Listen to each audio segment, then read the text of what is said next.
Imagine it's your day off. You've made it to the amusement park, survived the endless lines, and finally strapped yourself into the ride you've been waiting for all week. As the coaster begins to climb, the ground slowly disappears beneath you. Your heart beats faster with every click of the track, and the air seems to grow thinner as you rise, higher and higher into the sky. But then, at the very top, your carriage suddenly shudders. In an instant, the thrill twists into terror as you plunge from the height of a 20-story building, no longer in control of anything. Many of the stories on our channel begin just like this, and end in the most horrifying way imaginable. Today we continue with 3 more shocking roller coaster accidents that show just how fast and how tragically everything can change. But first, as always, viewer discretion is advised. It was April 4th, 2025, just after 1 p.m., when 24-year-old Priyanka Rawat and her fiancé Nikhil Singh walked through the entrance of Fun and Food Village, one of the oldest and most popular amusement parks on the outskirts of New Delhi. With more than 40 rides, India's largest collection of water slides, and a sprawling water park known for its lazy river, wave pool, and snow zone, it attracts nearly 500,000 visitors each year.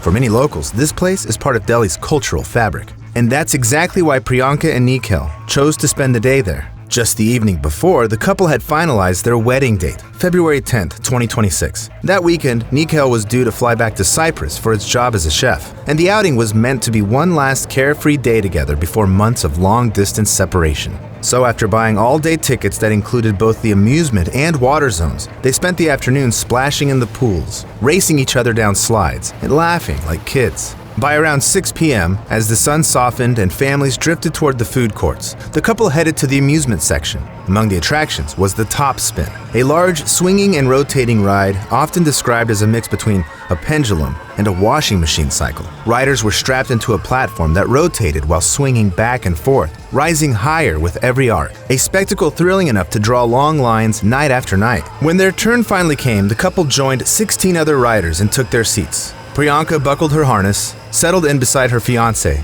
and they held hands as the machine began to lift higher and higher. But according to Nikhil, what happened just seconds later would haunt him for the rest of his life. As the ride went up and started spinning, I closed my eyes. Within a few seconds, I heard people screaming that a woman had fallen. I opened my eyes and saw her lying on the ground, about 15 feet away. Unfortunately, that woman was his fiancé. It turned out that at the heighted point of the swing, one of the ride's support stands had suddenly given way. In an instant, Priyanka's seatbelt failed, and she became the only rider ejected, violently thrown into the air before hitting the pavement with devastating force. At that exact moment, dozens of horrified visitors on the ground screamed and surged toward the fence. Meanwhile, Nikhil, still strapped into a seat, thrashed to get free as the ride descended. The moment it stopped, he tore off the belt and sprinted to where Priyanka lay unconscious with blood pooling beneath her legs and arms. With the help of park staff, Nikhil lifted Priyanka and placed her into the park's ambulance, but her breathing was shallow. They rushed her first to a nearby hospital and then, due to the severity of her condition, transferred the young woman to another facility.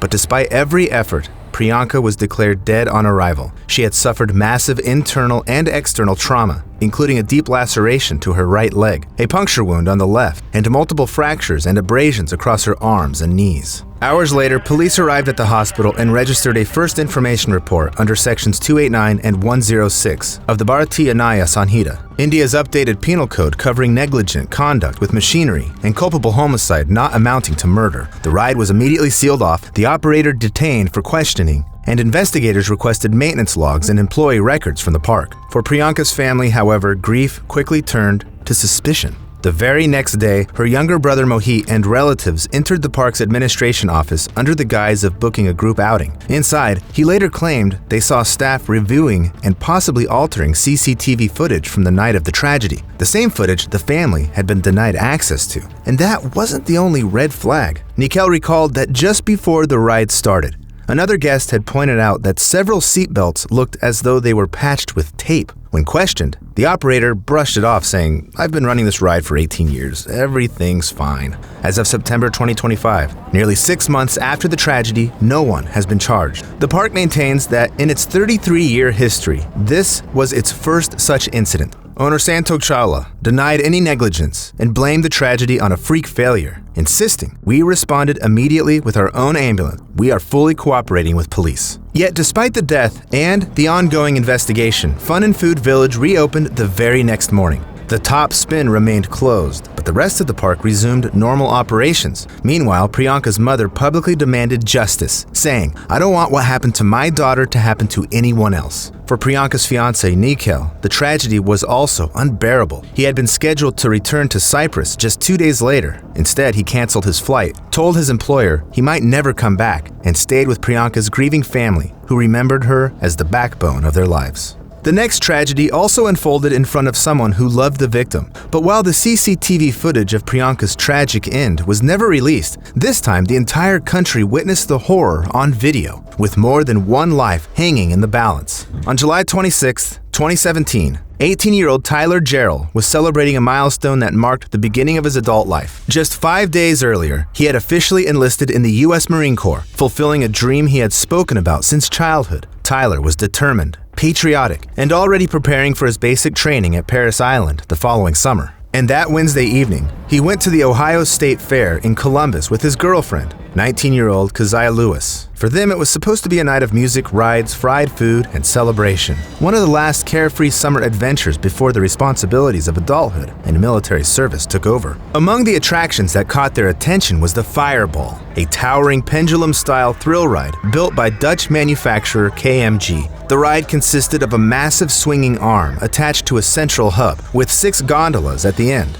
Each gondola seated 4 passengers, meaning up to 24 people could ride at once. As the arm swung higher and higher, the gondolas spun, creating alternating momentum of crushing G-force and weightless freefall. Riders described it as one of the most exhilarating experiences at the fair, since at its peak, the Fireball swung nearly 20 meters into the air and spun at close to 15 revolutions per minute. At 7:24 p.m., the Fireball was midway through one of its giant arcs. Video taken by a bystander showed the ride lifting nearly to its peak when, suddenly, disaster struck. One of the gondolas ripped free from the arm with a spray of sparks. In a split second, the 4 riders inside were hurled into the air as the detached gondola slammed into the ground with bone-breaking force. In a cruel twist of fate, Tyler was one of them. He was ejected at high speed and thrown nearly 15 meters across the midway. The very moment he hit the ground, the impact was catastrophic, and although emergency responders reached him within minutes, there was nothing they could do. Tyler Jarrell was pronounced dead at the scene, suffering severe blunt force trauma to his head, chest, and lower body. Unfortunately, his girlfriend Keziah was sitting right beside him when the gondola detached. She, too, was ejected, slamming into another part of the ride before crashing onto the pavement.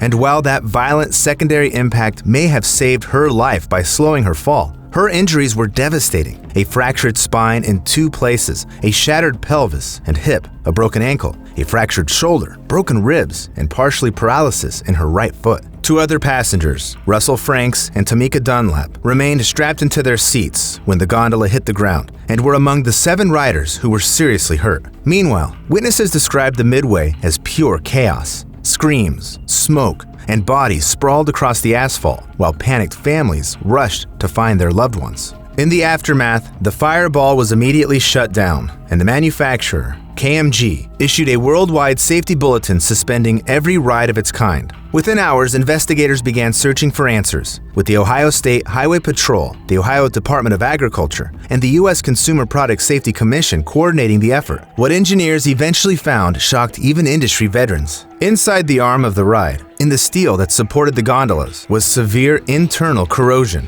Over years of operation, moisture had eaten away at the metal from the inside out, thinning its walls until they were dangerously fragile. That evening, under the immense stress of swinging and rotating, the beam finally fractured. The thing is that the Fireball had been manufactured in 1998 and had been part of traveling midways for nearly 2 decades. Operated by Amusements of America, it had been assembled and disassembled countless times, traveling from state fair to state fair, carnival to carnival. By the summer of 2017, it had already endured almost 19 years of wear and tear. And yet, just hours before the tragedy, state inspectors had signed off on the very ride that turned out to be deadly. For Tyler's family, the loss was immeasurable. His father, Anthony Jarrell, spoke publicly about his pride in his son, a young man just beginning his future, who never got the chance to live out his dream of becoming a Marine, with his name still fresh on the rolls of the Corps. In a statement, the Marine Corps itself paid tribute, acknowledging that although he would never wear the uniform in service, he would always be remembered as part of their ranks. Meanwhile, Keziah began the fight of her life. She spent weeks in intensive care, undergoing one surgery after another,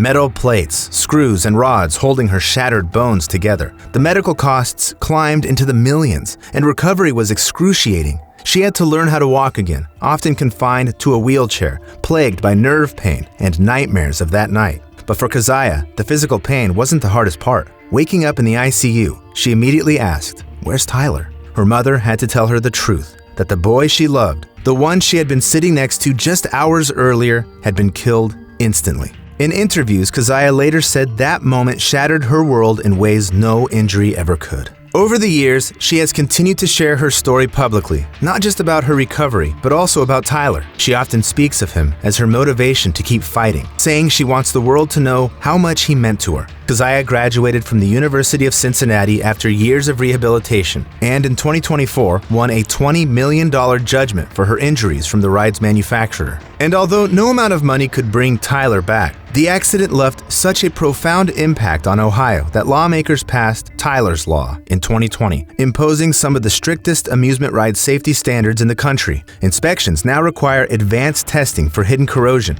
detailed documentation, and mandatory engineer sign-offs whenever any sign of structural fatigue is found. Significant changes, but had they been implemented in time, this tragedy might have been prevented. Just like the final case today, which is even more horrifying because it killed nearly everyone on board and is remembered as one of Australia's worst theme park disasters. On October 25th, 2016, Dave Turner stood near the Thunder River Rapids ride at Dreamworld on Australia's Gold Coast, smiling as he held his 8-month-old daughter, Evie, in his arms. Around him, families laughed, children splashed nearby, and his partner, Kate Goodchild, waved from the raft as she settled in with their 12-year-old daughter, Ebony. For them, it was meant to be a perfect family outing, and the Goodchilds weren't alone on the ride. With them were Kate's brother, Luke Dorset, his partner, Ruzi Araji, and their close friend, Cindy Lowe, who had brought along her 10-year-old son, Kieran. Together, the group of 6 filled one of the circular rafts, 4 adults and 2 children,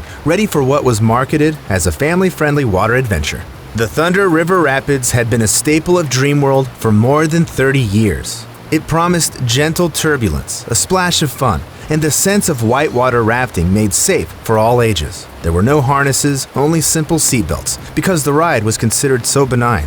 At around 2 p.m., the raft set off. For several minutes, everything seemed as expected. The raft spun lightly, bumped along the artificial rapids, and drifted toward the conveyor belt that carried passengers up the unloading platform. But beneath the surface, one of the ride's pumps had failed for the 3rd time that day, and the water level dropped just enough to expose the steel rails of the conveyor. At that very moment, Raft 6, which had just completed its circuit, became stranded on those rails at the top of the conveyor. It was stuck at an angle, unable to float forward. Seconds later, Raft 5, carrying Kate, Luke, Ruzi, Cindy, and 2 children, approached the same spot, and since operators failed to stop the belt in time, Raft 5 slammed directly into the stalled raft, rode up the back of it, and in an instant, flipped violently. The force hurled the 4 adults from their seats. Suddenly, Luke, Ruzi, Kate, and Cindy were thrown directly into the churning machinery of the conveyor belt. The massive industrial system, designed to drag a raft weighing over a ton, continued to run without pause, crushing them with a force comparable to heavy mining equipment. Miraculously, the 2 children were ejected clear. 12-year-old Ebony and 10-year-old Kieran were tossed aside before the machinery pulled them under. Stunned, but alive, they scrambled away as screams erupted from horrified witnesses. Meanwhile, from the edge of the ride, Dave Turner saw it all unfold. His partner and family members pulled beneath the raft as he clutched their baby and shouted at Dreamworld staff, "Why didn't you stop the ride?" In shock, Dave then leapt into the water, desperate to reach Kate, but there was nothing anyone could do. She and the 3 other adults were already gone, killed by severe crushing injuries and compressive asphyxia. Investigators quickly discovered this was not an unforeseeable freak accident. The fact is, the Thunder River Rapids had a long history of breakdowns and warnings, including failing pumps, inadequate audits, and poor staff training. The coroner would later describe Dreamworld's safety culture as shocking and unsafe, concluding that the disaster was only a matter of time. The inquest also revealed bitter details. Lead ride operator Peter Nemeth stated he had pressed the conveyor stop button 2 or 3 times in a panic, but the machinery did not respond until it was too late. Another supervisor testified that she didn't believe the conveyor had been stopped at all during the entire incident. Meanwhile, a young attendant working her very first shift at the station admitted she hadn't even pressed the emergency stop because she'd been told nobody ever uses it.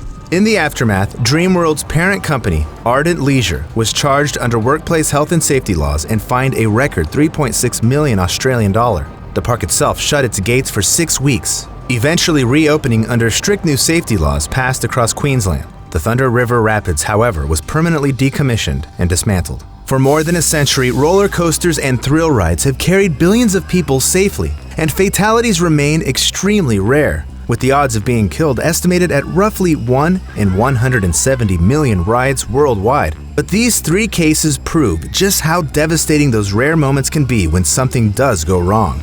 It's easy to think of amusement parks as places of joy and laughter, built to give us unforgettable memories. Yet, behind the bright lights and thrilling drops lies machinery that even its operators sometimes cannot fully control. And when those systems fail, the consequences are immediate and irreversible. Now let me ask you, have you ever had a ride break down while you were on it, or walked away from one just in time? Let me know in the comments. And don't forget to subscribe for more shocking real-life stories that might one day make you think twice before chasing the thrill of the next big ride.